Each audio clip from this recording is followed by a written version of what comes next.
అయోధ్యరామ్ గారు, అంటే పవన్ కళ్యాణ్ గారిని ఏదో టార్గెట్ చేయడం, ఆయన విమర్శించడం అని కాదు, కానీ వాస్తవాలే మాట్లాడుకుంటే నాకు మోడీ తెలుసు, నాకు అమిత్ షా తెలుసు, జగన్ నేను వెళ్తాను, ఢిల్లీకి వెళ్తాను, మోడీ గారికి చెప్తా, అమిత్ షా గారికి చెప్తా నీ గురించి అని అంటారు.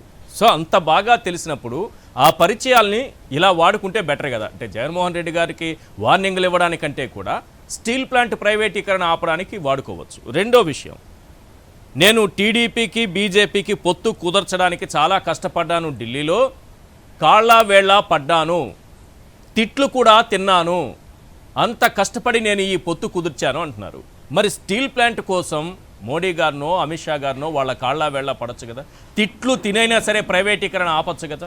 మరి ఎందుకు ఇప్పుడు సైలెంట్ అయిపోతున్నారు అధికారం చేతిలోకి వచ్చాక? ఈశ్వర్ గారు, ఇప్పుడు మీరు చాలా పెద్ద పెద్ద విషయాలు చెప్పారు.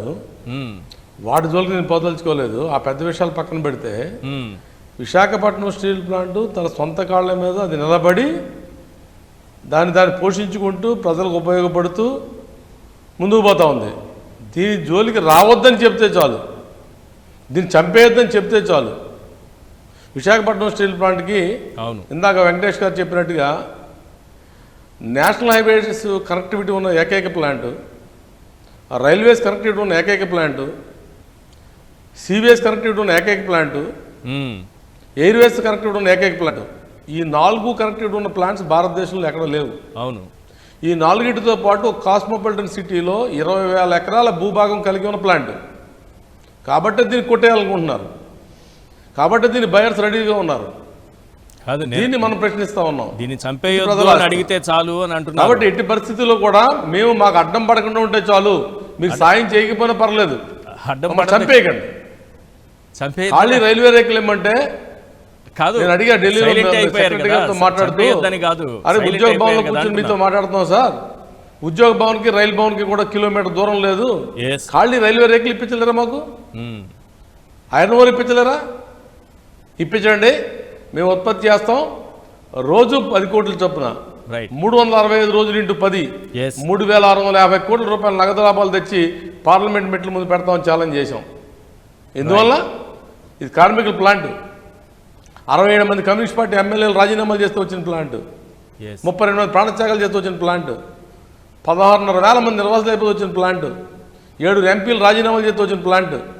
ఇంత చరిత్ర కలిగిన ప్లాంట్ని, ప్రజల ఆస్తిని దోచుకుపోతానంటే చూస్తూ ఊరుకోవడానికి తెలుగు వాళ్ళేమి కూర్చోలేదు. రాజీవ్ గాంధీ గారు, ఖచ్చితంగా మనకున్నటువంటి పరిచయాలు, ఒక్క నిమిషం సార్ కంక్లూడ్ చేద్దాం. మనకున్నటువంటి పరిచయాలు, కాళ్ళ వేళ్లబడి పొత్తులు కుదిర్చే పరిచయాలు ఉన్నప్పుడు, తిట్లు తిని మరి పొత్తులు కుదిర్చే పరిచయాలు ఉన్నప్పుడు దాన్ని ఎందుకు వాడుకోకూడదు స్టీల్ ప్లాంట్ కోసం?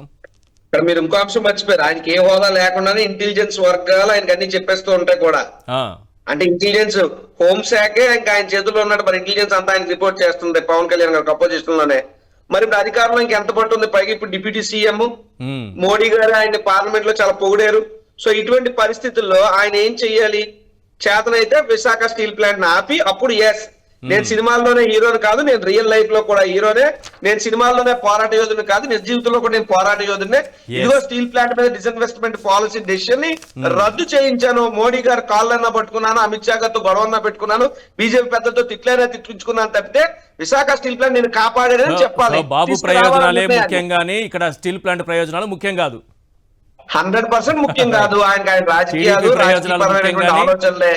నేను ఒకటే కోరుతున్నాను సార్, అయోధ్యరామ్ గారు చెప్పినటువంటి మాటలు ఖచ్చితంగా చరిత్ర పుస్తకాలు చదివి ఆయన చెప్పిన మాటలని వాస్తవం. అంటే ఈ స్టీల్ ప్లాంట్ ఇంతమంది ప్రాణ త్యాగాలు, ఇంతమంది పదవి త్యాగాలు, ఇంతమంది భూ త్యాగాలు చేస్తే వచ్చింది. ఇప్పుడు ఇటువంటి పరిస్థితుల్లో చిన్న సాయం కోరుతున్నాం. ఆ చిన్న సాయాన్ని చేయడానికి కూడా పవన్ కళ్యాణ్ గారు, చంద్రబాబు నాయుడు గారు ముందుకు రావట్లా. అధికారం లేనప్పుడు అధికారం ఇవ్వండి అని అడిగారు కదా, రికార్డు మెజార్టీలు ఇచ్చారు. మీకు ఎందుకు ఇచ్చారు? స్టీల్ ప్లాంట్ కాపాడుతూనే ఇచ్చారు. మరి ఈ రోజు మీరు ఆ బాధ్యత ఎందుకు మర్చిపోతున్నారు?